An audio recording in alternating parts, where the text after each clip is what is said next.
Hello everyone! Welcome to my vlog. Ayan si Lucky guys. Silipin natin kung anong ginagawa niya. Nakita ko kanina guys, mayroong pakalaking kalapati. Andyan sa baba, sa harap niya.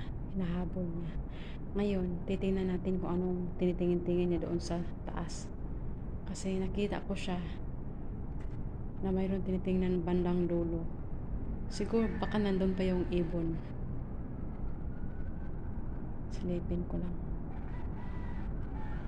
Hindi na ako magsasalita ng malakas.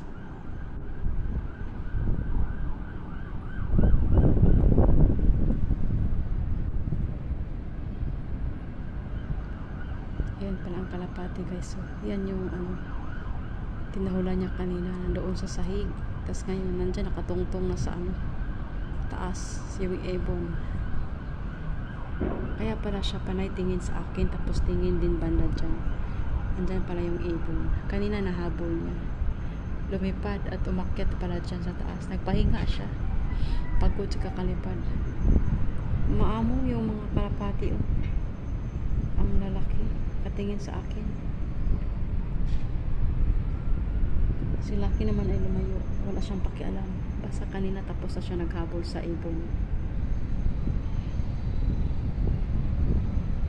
Maamong ibon. Pahinga siya dito. So, ayan. Ayan na siya guys. Hindi naman lumipad kahit malapit ako sa kanya. Malinis na yung balcony guys. Dahil na ako nag-cleaning dito. Tinanggal ko na yung lumang ni Lucky. Lumang basahan. Ayan yung isa natira. Kasi kahapon ko pa lang yan nilagay noong tumila yung ulan. Yung isa lang ang tinanggal ko yung malaki kasi yung sobrang baho na kasi nabasa ng ulan. Naalang-alang sa pagkabasa. Kaya yan.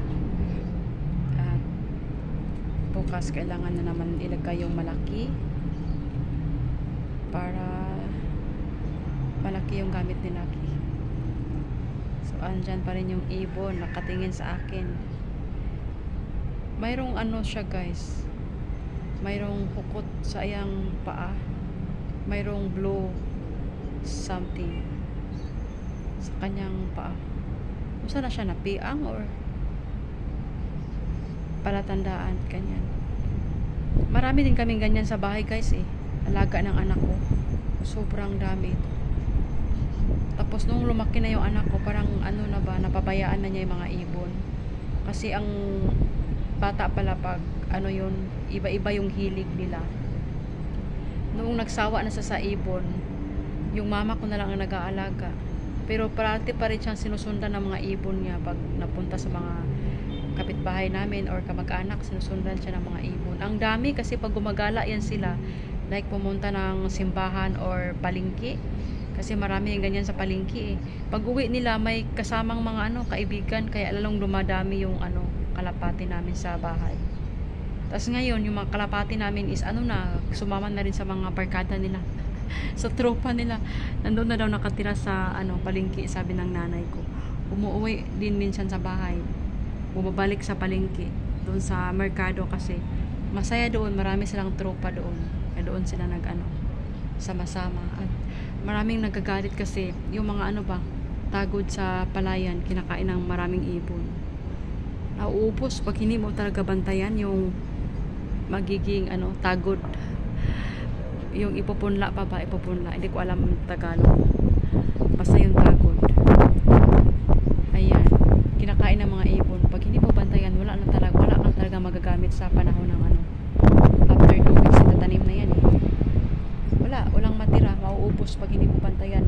Kayang ubusin ng mga yan kasi trupa yan sila tapos mayroon pang wild duck sa palayan na napaka laki ng mga katawan ng wild duck, yung mahaba yung mga paa ba.